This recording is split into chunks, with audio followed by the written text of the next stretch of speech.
जिला प्रशासन तरफ सीएम किसान कार्यक्रम स्थानीय अस्वान हॉल अनुष्ठित पवित्र नुआखाई शुभ अवसर में ओडिशार मान्यवर मुख्यमंत्री मोहन चरण माझी करकमल में सीएम किसान सहायता राशि प्रदान कराई। तेज रविवार अपराह 4:30 रु संध्या 6टा पर्यंत मयूरभंज जिला प्रशासन तरफ सीएम किसान कार्यक्रम स्थानीय अस्वान हॉल अनुष्ठित होती।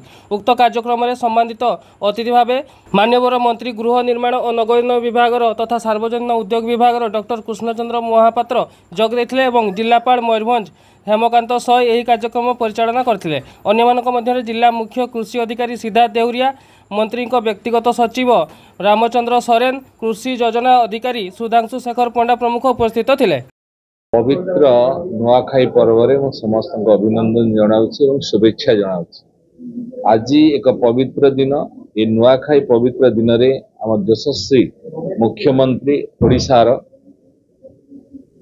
माननीय मोहन चरण माझी आज संबलपुर रे सीएम किसान योजना उद्घाटन करिसेंती। या पोर्टाल माध्यम रे आज 46 लाख क्षुद्र एवं नामक मात्र एवं भूमिहीन जो चाषी अछंती सेमानकु आज 925 कोटी रु ऊर्ध्व टंका तांको खाता को बैंक खाता को आज जीवार व्यवस्था करछंती।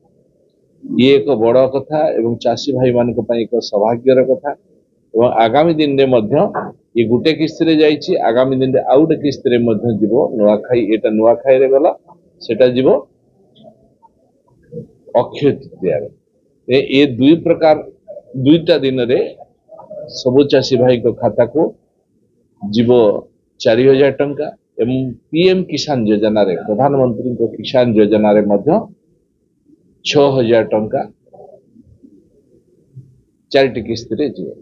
तो ये बड़ सौभाग्यर कथा चाषी भाई मानक पई, ये चाषी मानक पई को गौरवर कथा। तो ये भली जो पदक्षेप आज माननीय मुख्यमंत्री ओडिशार मुख्यमंत्री नहीं एवं संबलपुर रे आपण माने हम समस्त देखुतिले जो भली भाव रे ओडिशार जने बरपुत्र मध्य धर्मेंद्र प्रधान सेठी थिले एवं हमर केबी सिंह देव मध्य एग्रीकल्चर उपमुख्यमंत्री थिले एवं हमर यशस्वी जने मंत्री रेवेन्यू मिनिस्टर मध्य सुरेश पुजारी थिले एवं विधायक माने थिले। आज सब जगह रे मध्य ये प्रोग्राम को सब मंत्री माने उपस्थित रही आज दिन को समस्ते स्वागत करिसेंती एवं चाषी मानकर उत्तर कामना करछंती।